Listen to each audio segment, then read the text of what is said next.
Okay, so welcome everyone. Yeah, it's a really small class, so it's I think there's only like 18 people in the class or something, so that's why it's not nearly. I think there's almost like 200 of you all, so that's why your that's why your class is more active, but there's only like 20 of those students, so it's a lot less active. Go ahead and ask your SVD example from a couple lectures ago. So what I will do for this is I will basically just sit here and wait for you all to ask questions and um, and do this. Yeah. Okay. So without recalling. Oh, have I not added MATLAB 2 column? That's possible. So I'll add the MATLAB 2 column later today. Um, Yekta, let's see. You're doing the problem and you realize I've multiplied the eigenvector v2 by -1. So if that's the case, without even looking at it, then that's okay. Remember, you can always replace an eigenvector with a multiple. And I mean, if even if you care about it being um, uh, even if you care about things like being orthonormal, right? If you want it to be a unit vector, then multiplying by 1 minus 1 doesn't even change that, right? But in general, remember, being an eigenvector for a matrix is not changed by scalar multiplication. So you are always free to scale eigenvectors how you want, unless you want them to be unit vectors, in which case you would only be allowed to scale them by -1. Okay. Like once they're already unit vectors anyway. If a matrix has complex eigenvalues, is it not diagonalizable? Why? Well, here's a challenge, right? So how does the diagonalization work? Right, so remember when if A is diagonalizable, right, then A is P, D, P inverse, right? Where matrices are, so all matrices have real entries.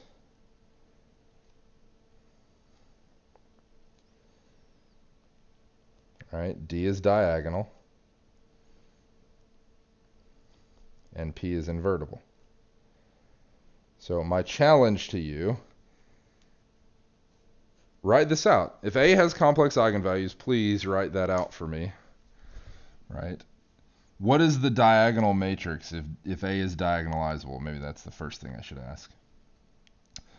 So if A is diagonalizable, what is the diagonal matrix D? Where do you come up with D from? So let's say that D, for instance, is, or let's say that A has eigenvalues, right? A has eigenvalues.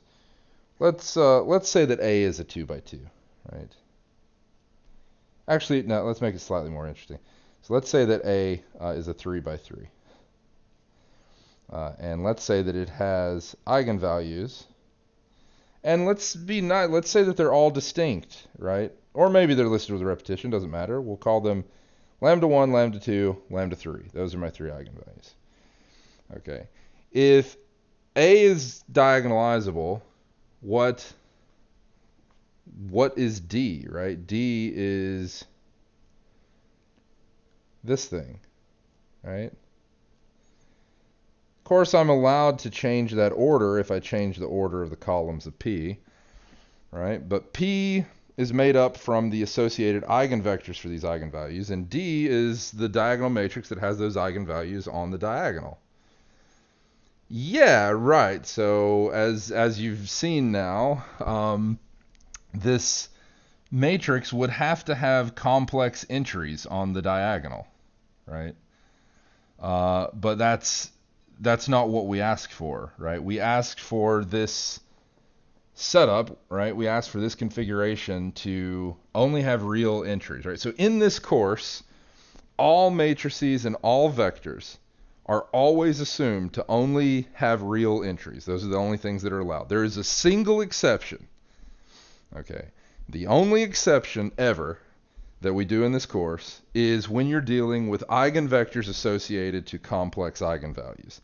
So in that instance, we allow those vectors to have complex entries because actually they have to. So they are forced to have complex entries. And so other than that, we always require the matrices to have real entries. It's the same reason why complex entries are also bad for Jordan canonical form that we saw last time, because we wanted the entries that showed up on the diagonal to be real numbers, not complex numbers. Okay, and so that's the thing. This is why. So there was some confusion when I first gave you the I think it was exam 2. Because some of you were saying like, oh, you said in class that it could be diagonalized. So the thing is that outside of this course now, okay, so we have stepped outside this course. There is a way, of course, of diagonalizing complex matrices, but it requires, or not complex matrices, but yes, that's true. But there's a way of diagonalizing matrices that have complex eigenvalues. But that diagonalization is not the same as ours, because in that diagonalization, both P and D would have complex entries. Okay, and so the point is that it is impossible to diagonalize A with complex eigenvalues, since both P and D would have complex entries.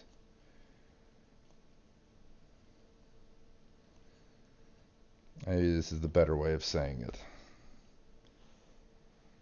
Okay, and in this course, we're not allowing complex entries for our matrices like this.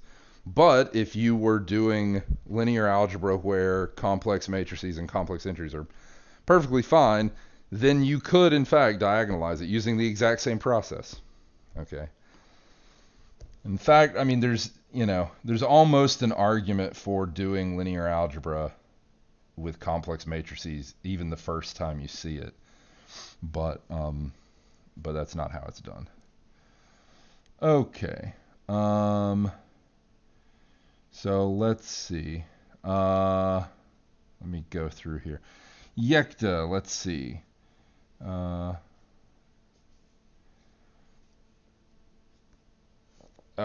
It says my stream is having issues. It says I have to restart. Hold on, yeah.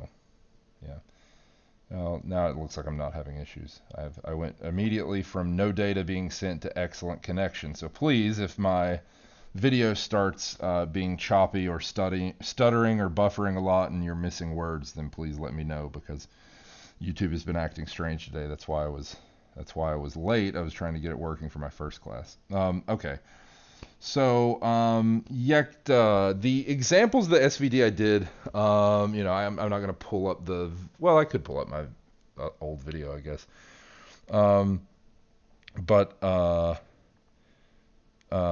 Let's see, on how I solve for sigma. When you write out an SVD, So here's the SVD. Remember that a lot of the supposed computations were going on behind the scenes. I wasn't actually writing it out. So what was sigma? Sigma is this matrix that I wrote like D here, where there's a certain amount of 0 rows and columns that I have to compute. So and you can look at the SVD videos for this, because I think I did it in 3 videos here. But let me see. Yeah, here it is. So here I have, how many of these 0 rows do I have? So A is an m by n. and so is sigma. And so to make this an m by n, I have to have n minus r of these rows and m, that's m minus r. I did the same mistake last time. That's m minus r, and this is n minus r. R is the rank of A, which it turns out is also the number of, it's the number of positive non-singular, or singular values, sorry. And so D is made up of those. And so D is the matrix that is diagonal and has, sorted from largest to smallest, the singular values sigma 1, sigma 2, all the way to sigma r on its diagonal. Sigma 1 is bigger than or equal to sigma 2, and so on all the way to sigma r, which is positive. Okay, so this is how all of those things are computed. Now, of course, these sigmas are defined. So sigma 1 is defined to be the length of AV1. What is V1? V1 is the eigenvector associated to the largest eigenvalue, lambda 1 of A transpose A, right? So this is where this comes from. Okay. And of course, all the sigma i's are defined similarly.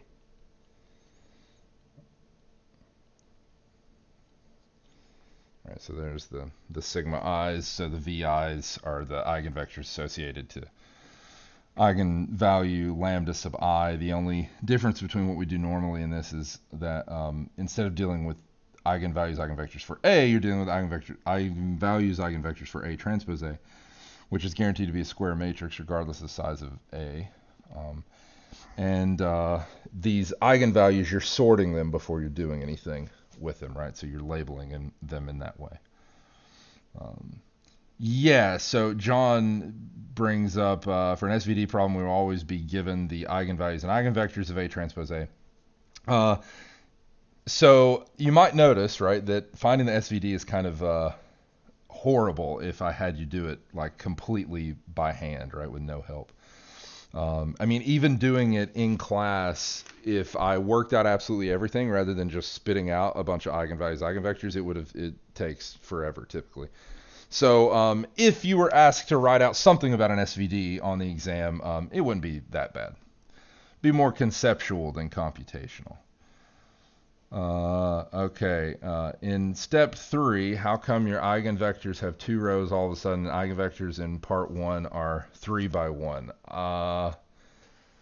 Let's see here. Let me go back and look at that video here in a second, because I'll have to look exactly at the video that you're talking about to understand what it is you're asking. So let me answer some of these other questions first.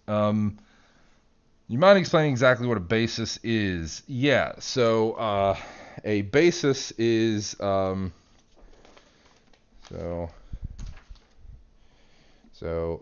basis, right? It's a most efficient spanning set.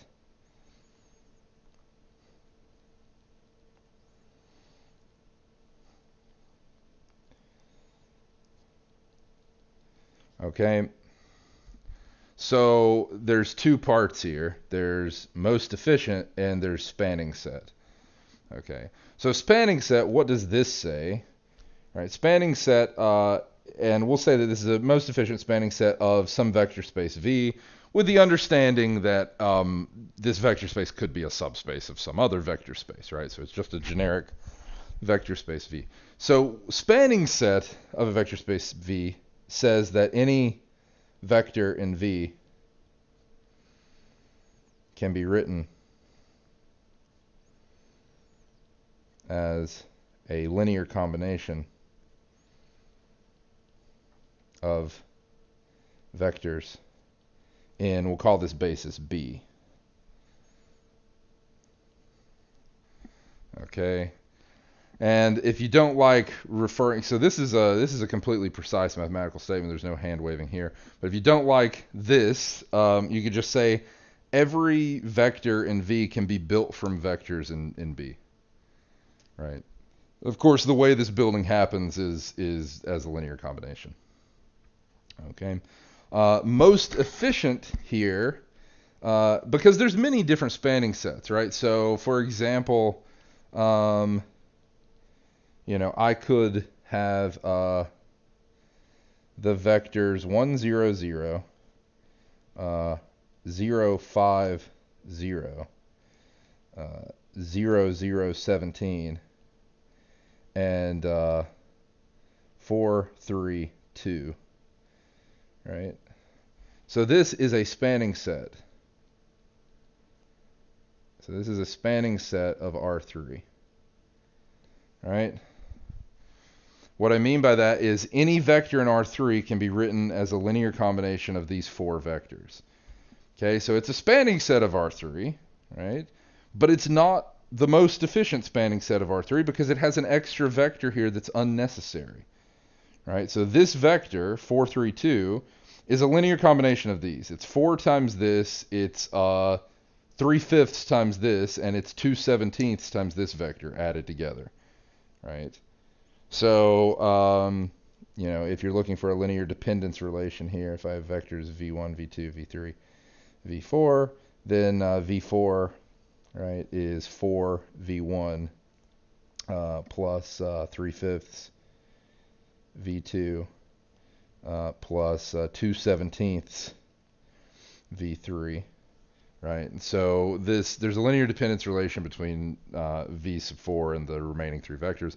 And so this vector is adding nothing. So if I toss out this vector, then what I have left is still a spanning set. And it turns out that this is a most efficient spanning set because the remaining three vectors are linearly independent. So I can't toss out any more. If I toss out another one, I lose a dimension's worth of space here. And so most efficient means linearly independent. Turns out that is what is needed. And so a basis, the definition of it, is a linearly independent spanning set for some space. All right, so that's basis.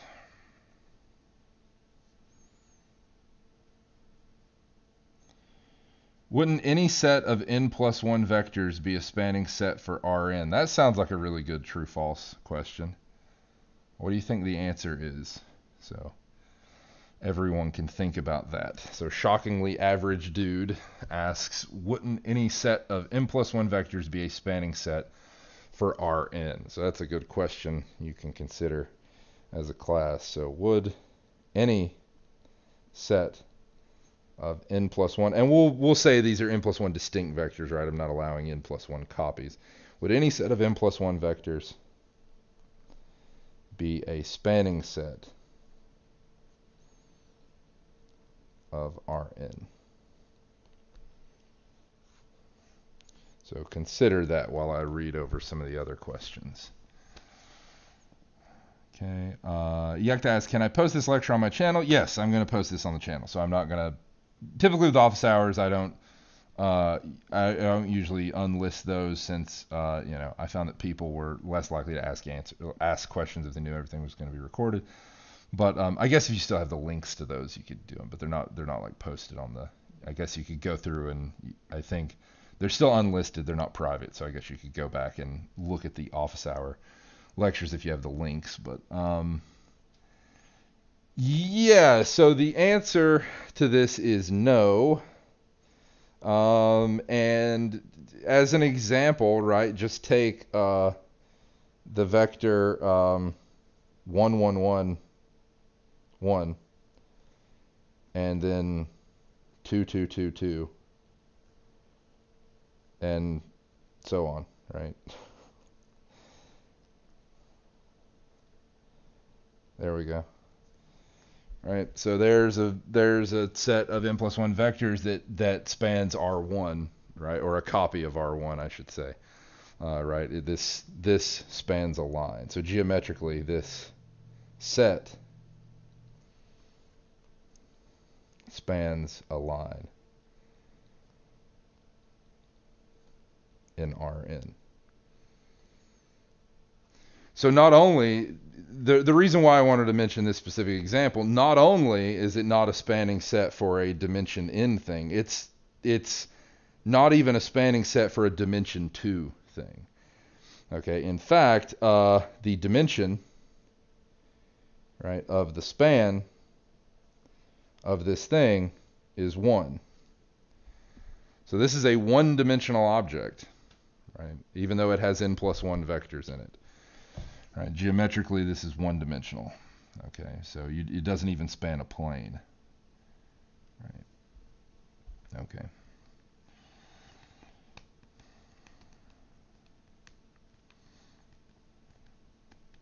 And yeah, the key thing here is you need some statement about linear independence to say what it is that you want to say. So another thing you might be thinking of is questions about linear dependence, right? So when we were first talking about linear independence, there was one of the tricks that we used that saved us a lot of time, was if you had a list of vectors, sometimes by inspection you could see whether or not they were linearly independent, or rather whether it was possible for them to be linearly independent. So I think one of the things you're thinking of is there was this fact that if you have n plus 1 vectors, right, and the space in question is Rn, then what you know is that they must be linearly dependent, right? So one of those vectors has to be some linear combination of the others. Not every vector, but one of those vectors has to be, at least.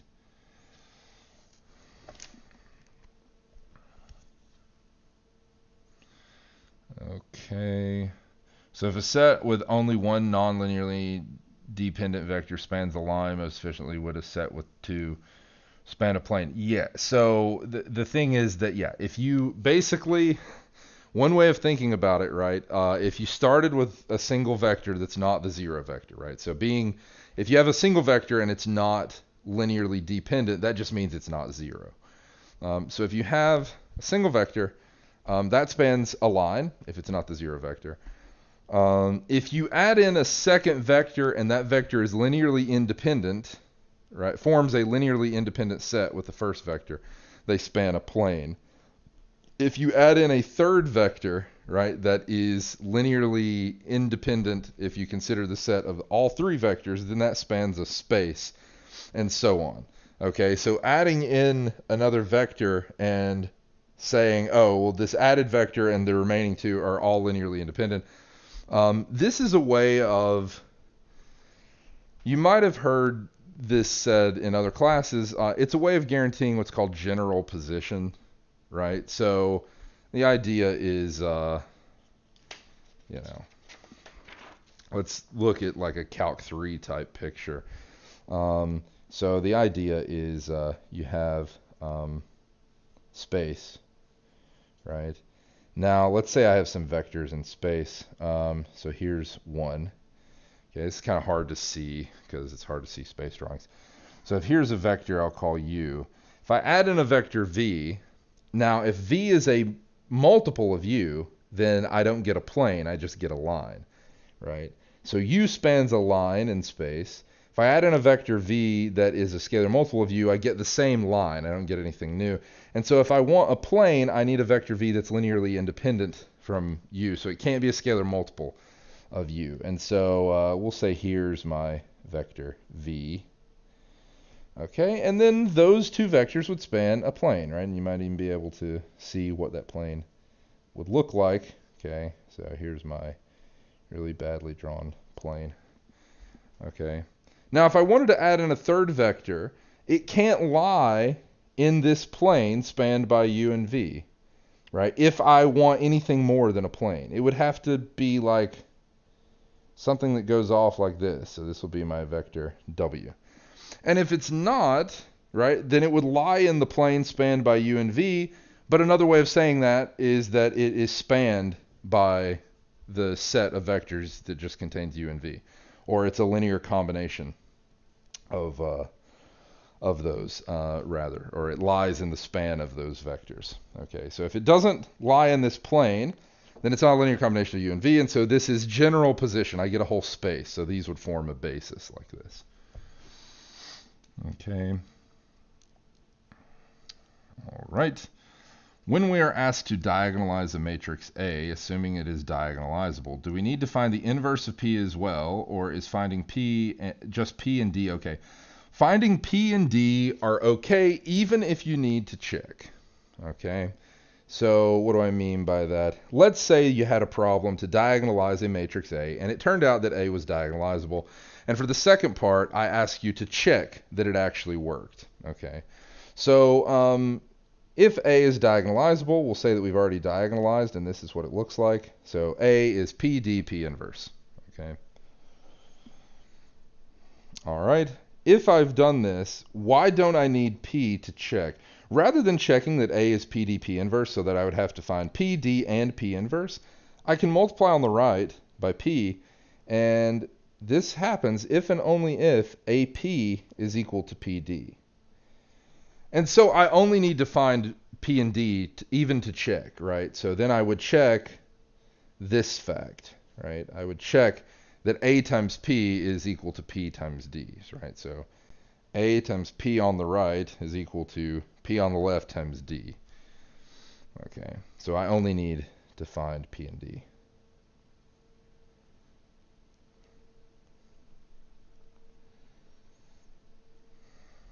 Okay.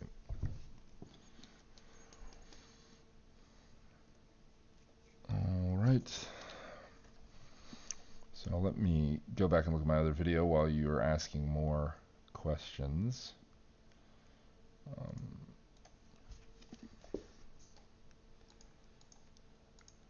So let's see here.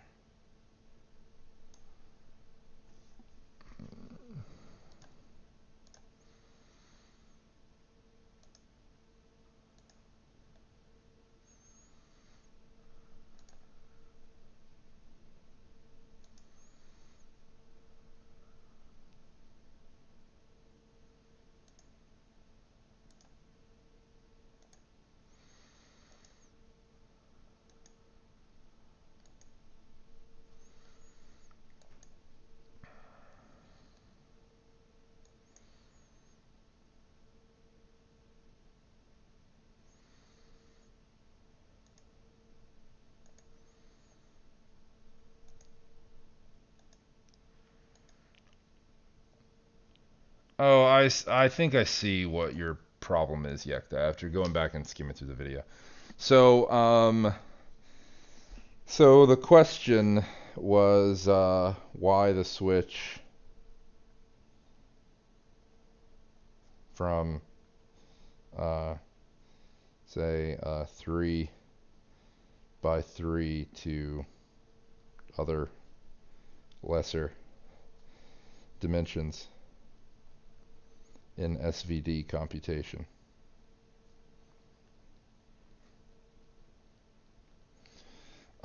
So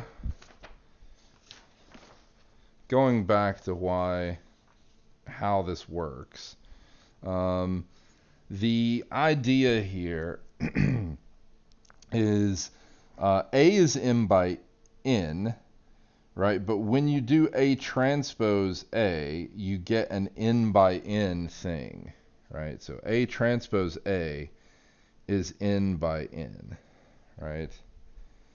Since this is symmetric, right? You're guaranteed real eigenvalues, and it looks like I'm having some YouTube issues. It's acting like everything is mega slow for some reason. It says that my streaming rate is really bad. So please let me know if I start buffering in the chat and stuff, so that maybe I can restart stream if I need to. It says it's fine now, but anyway. So this is symmetric, so it's got real eigenvalues. So the eigenvalues for this are lambda 1 to lambda n. Now, of course, m and n are different here, right? This is an n by n, so this is not necessarily going to match up. From these lambdas, of course, I can show that I can compute this as another way of defining these things is these singular values could also be defined or gotten from here that these are the square roots of these associated eigenvalues. Okay. Yep. Hold on.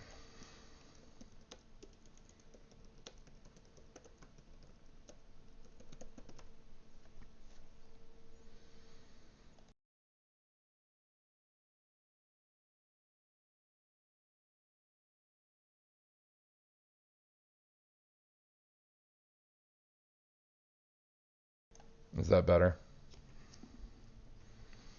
Yeah. I mean the YouTube servers are clearly having some issues. Okay. So anyway, so you have eigenvalues lambda 1 to lambda n.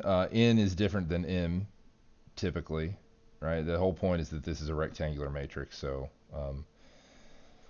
we can still do these computations. The singular values are the square roots of these eigenvalues. So a bunch of them are going to be 0. When you form D, right, D is R by R, and typically R is going to be different from N as well, okay? And so the point is that this D only includes the non-zero singular values, right? So this only includes the non-zero singular values. And so it is certainly going to happen that the matrices involved here are just going to be different sizes, right?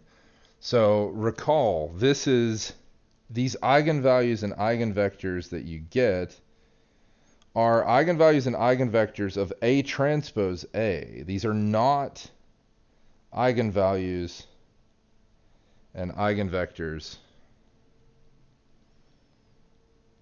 of A. Because A doesn't have any, right? A has no eigenvalues.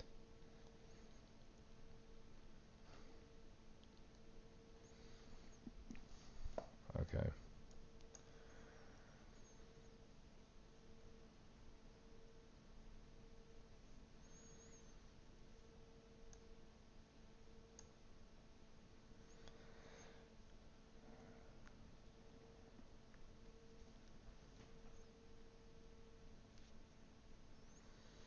Yeah, so the vectors of U are formed as the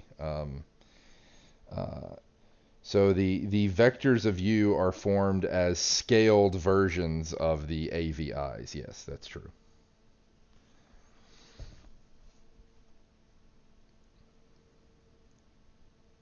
Yeah.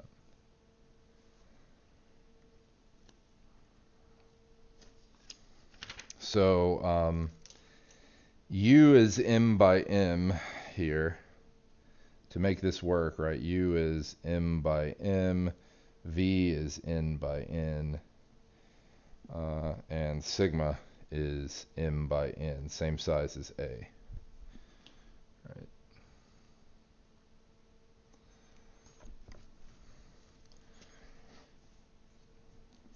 So the apparent change in size is because all of these things have different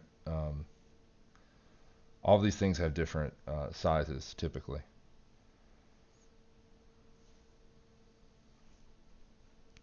Okay, and that's to make this work, right? Because A is a rectangular matrix, so A doesn't have eigenvalues and eigenvectors. You know, you can't talk about eigenvalues, eigenvectors of A. You can only talk about eigenvalues, eigenvectors for A transpose A. But the singular values that we define, the singular values we define are they come from the eigenvalues of A transpose A. But since A transpose A only really involves A itself, we call them the singular values of A. Can we just use the eigenvectors we saw for in the earlier part? Yeah, I mean, so ideally, right, you would have, I mean, that's exactly what I did when I did the example. I started out with a matrix A, and I had already computed A transpose A, and I just gave you the eigenvalues and eigenvectors in that case. So that's the deal. So yeah, you would have eigenvectors and eigenvalues you computed for A transpose A already, and then you'd use those defined U sigma and V. Okay. Of course, V transpose is the same as V inverse because it's an orthogonal matrix, but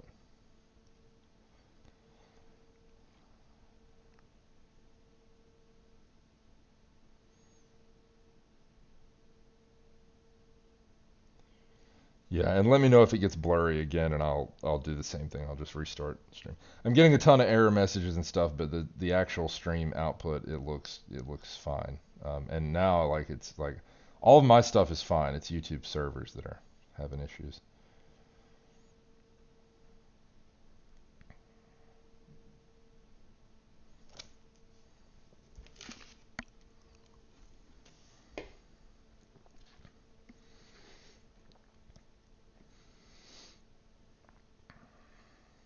Yeah.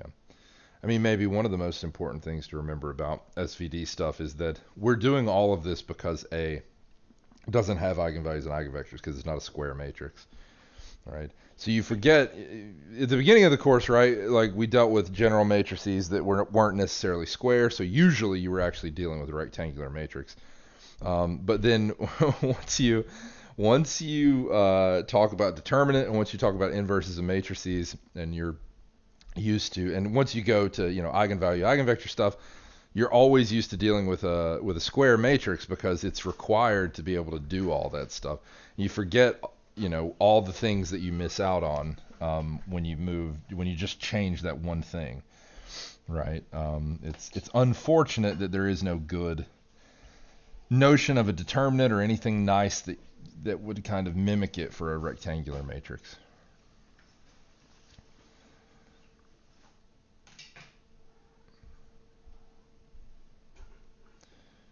Multiplied the rank.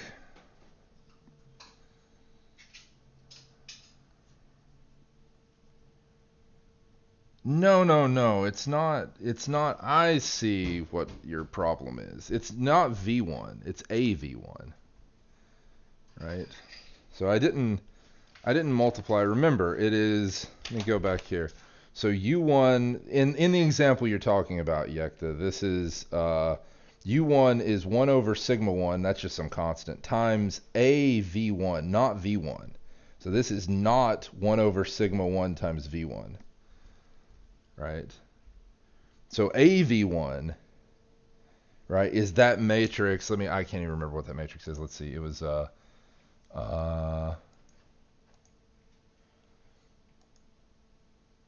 the matrix A in this was a 2 by 3, I think. Whatever. So A was a 2 by 3 and V is a 3 by 1. So the resulting matrix or the resulting vector U1 is a 2 by 1, right?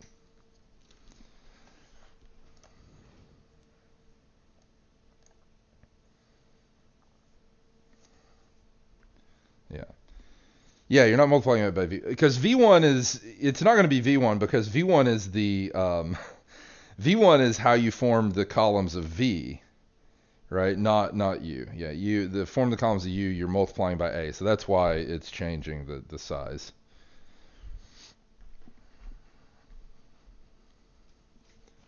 Yeah, right. And so if you multiply A by V1, you'll get exactly that 18.6.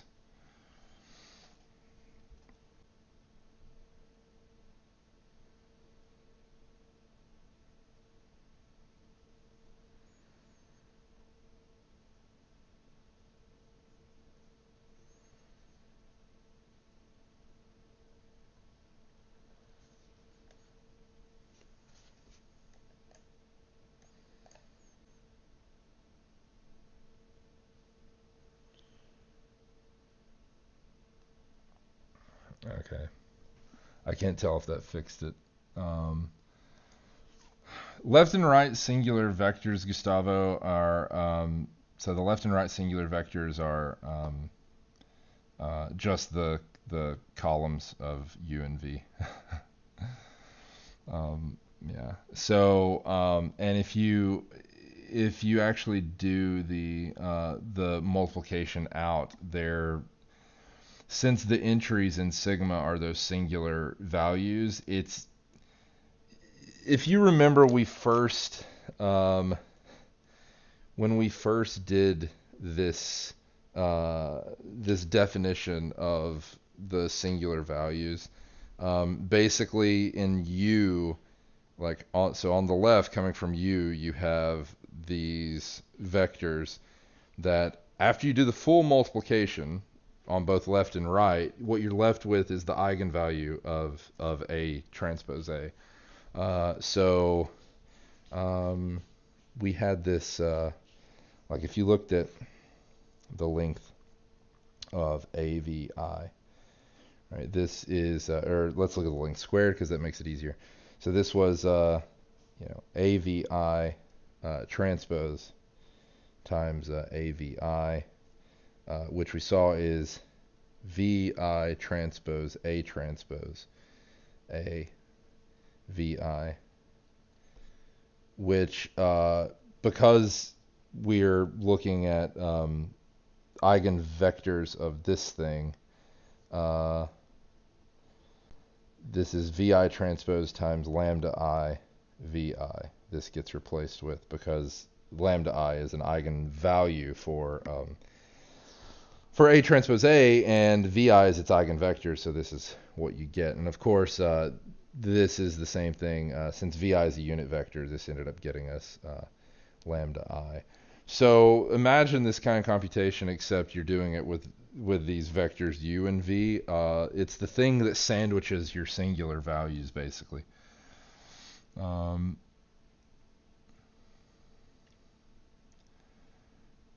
Let's see here. Yekta, what do you mean by MATLAB doesn't give the SVD 0 as an answer? It only gives the non-zero. Oh. Well, yeah. So for the singular value decomposition, the sigma that you get, right, is the sigma that you get, the D in it is composed of the non-zero ones. So you immediately know just from the size of the matrix D, you automatically know how big sigma has to be, right? Because it's got to fill out the rest of the way. So you don't need to know, and since you know all the ones that are missing are 0, there's no need to even have that as an output. I don't know. I haven't actually looked at that in a while, but if that's the case, then that's why, because you only need the non-zero ones. Because if you know that the rest are 0, you know how many of them there are, so there's no point. No point thinking about them too much. U and V are orthogonal. So U and V are both orthogonal. Going back to, so if A is U, sigma V transpose U is orthogonal, and U is M by M, and V is also orthogonal and is an N by N, and sigma is a diagonal matrix. It's, of course, diagonal in parentheses here because of what it looks like. So it's composed of, so sigma is the same size as A, and sigma is composed of this,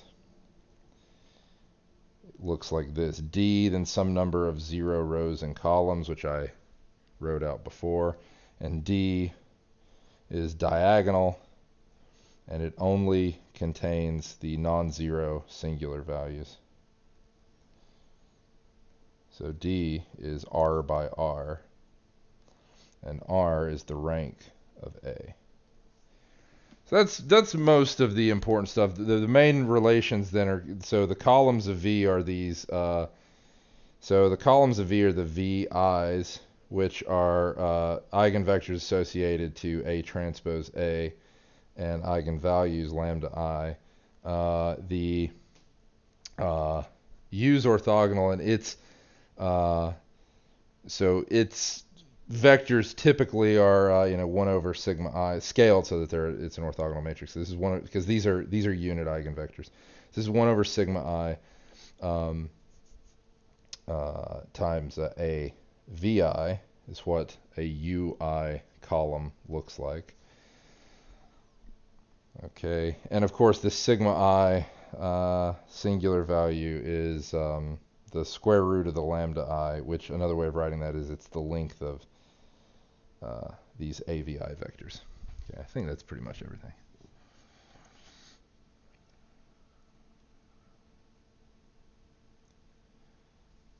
Okay.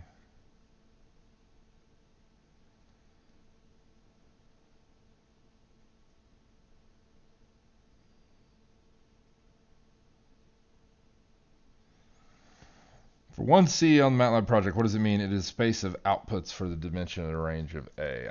Let me see. Let me refer to that MATLAB project. Let's see here.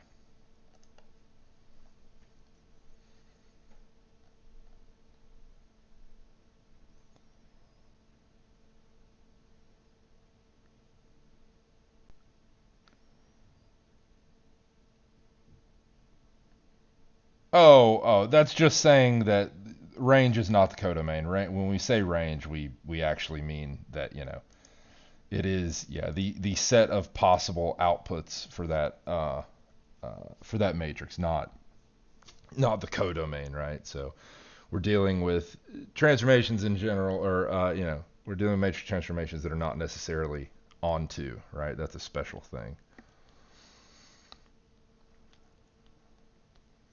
Okay, so being onto means the range is equal to the codomain. But if it's not onto, then the range is just the range, which means it's the set of all the outputs, in the sense it's the set of all the images, right? So it's the set of all the images um, of those vectors in whatever its domain is.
For 2 on the MATLAB project, are we writing the coefficient matrix from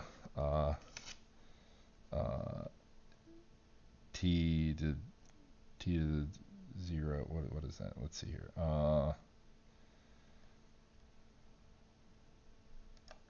2. Let me look.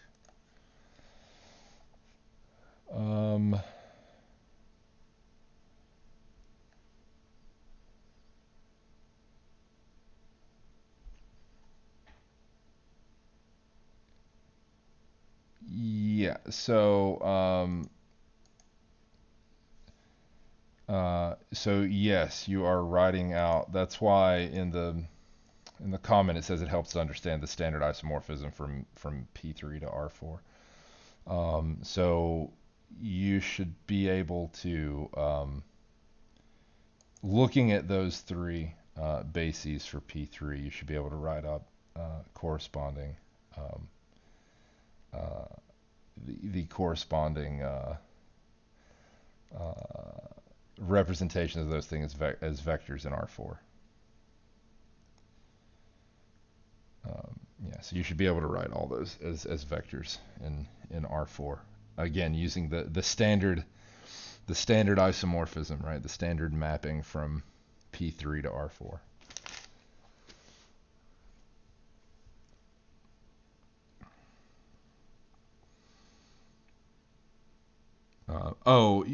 Gustavo, if you're talking about the direction that the polynomials are written in, it doesn't matter as long as you're consistent. So as long as you are consistent, right, you can write those in any order. It would be like writing, instead of writing XYZ, writing ZYX, right? Like you could do that if you wanted to. There's nothing that would be different other than you've just swapped, right, your X and Z axes. But everything you want to say from a linear algebra point of view is exactly the same. Your pictures would just look different. Right, it's just a relabeling. Yekta. So when I write this is not just one row of zeros, right? So the way that this actually looks is like this. This is just shorthand. So the way that this actually looks is there's a matrix D of some size. It's R by R. And then I get some number of zeros as rows. Of course, this is a matrix, so there's more than just one row here, right? I don't stick a matrix here and then there's a bunch of, like a single row of zeros. There's a bunch of zeros here. All right.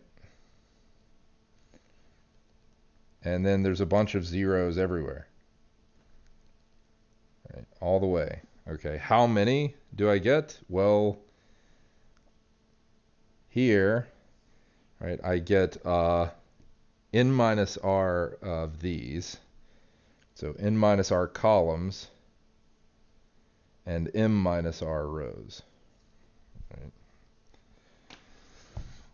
And it's easy to remember when you know that sigma is an m by n. So it's an m by n. So the second you stick an r by r diagonal matrix D inside of it, that fixes how many zeros you need to fill out the matrix. Okay.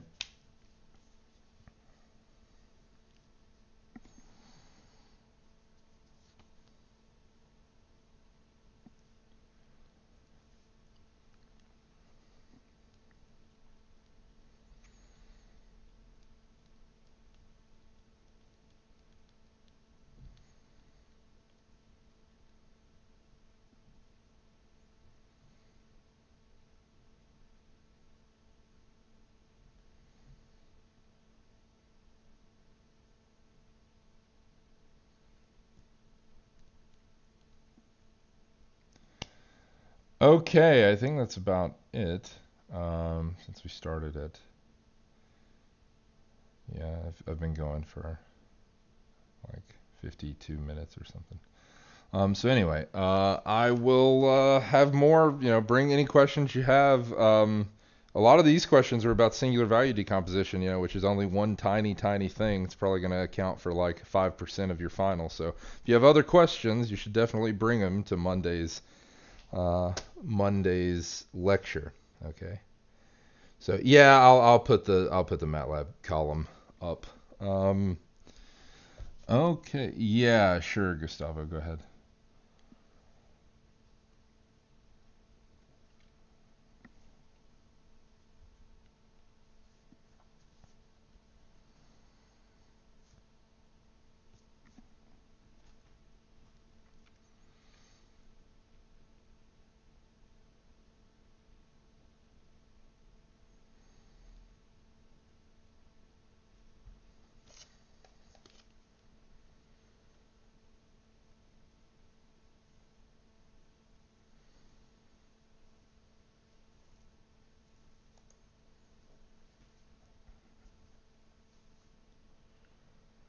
Gustavo, think about it. um, think about why. I mean, think about it. You're not. There's. Don't confuse yourself. You don't have to think too hard about it. It's. Um, but. But you're right that the basis E, the reason script E was used is because this is this is the standard basis, right, for P3. Okay, so yes, as you identified, this is if you actually if you wrote a matrix that has those columns written as standard basis in R4, you get the 4x4 identity. So that's you're on the right path. So that's good. The other question is, we have to solve SVD or do conceptual stuff only? It's mostly going to be conceptual stuff just because solving SVD just takes too long. So it'll be mostly conceptual stuff, or I would say give you, right, a list of eigenvalues and ask for, I'll give you a list of eigenvalues and ask for like sigma 2, right? Or something like that. Okay? So that's other than conceptual questions, some easier computational questions about the SVD I would ask. So anyway, I'll see you all on Monday.